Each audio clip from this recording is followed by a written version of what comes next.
Egaan kabajamtoota dhaggeeffattoota keenya odeeffannoo haaraa fi ho'aa ta'e isin biraan ga'uudhaaf qophii xumurree akka jirru viidiyoo kanaan dura isiniif gadhiifameen qabxii kutaa 12ffaa ilaalchisee odeeffannoo isin biraan geenye turuun keenya ni yaadatama.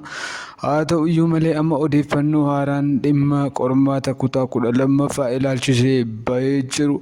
Maddeewwan adda addaa wabeeffachuudhaan odeeffannoo isinii qabannee dhiyaanneerra. Odeeffannoon amma argame immoo maal jedha kan jedhu isin biraan ga'uudhaaf kan dhufne gabaabumatti qabxiin yookaan immoo bu'aan qabxii barattoota kutaa 12ffaa qormaata biyyaalessaa qoraman guyyaa sanbata guddaa yookaan immoo fulbaana 4 bara 2018 sa'aatii 10 irraa eegalee ibsi akka itti kennamu odeeffannoon bal'inaan bahee jira jechuudha.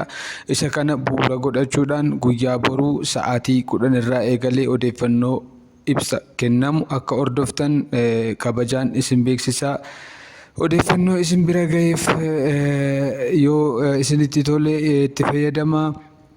Chaanalii kana sabskraayibii, laayikii, sheerii gochuun dagatinaa. Odeeffannoo qabxii ilaallachuudhaan wal qabatee jiru yeroo isaatti kan isin biraan geenyu ta'a. Thank you, galatoomaa, yeroo gaarii, carraa gaarii.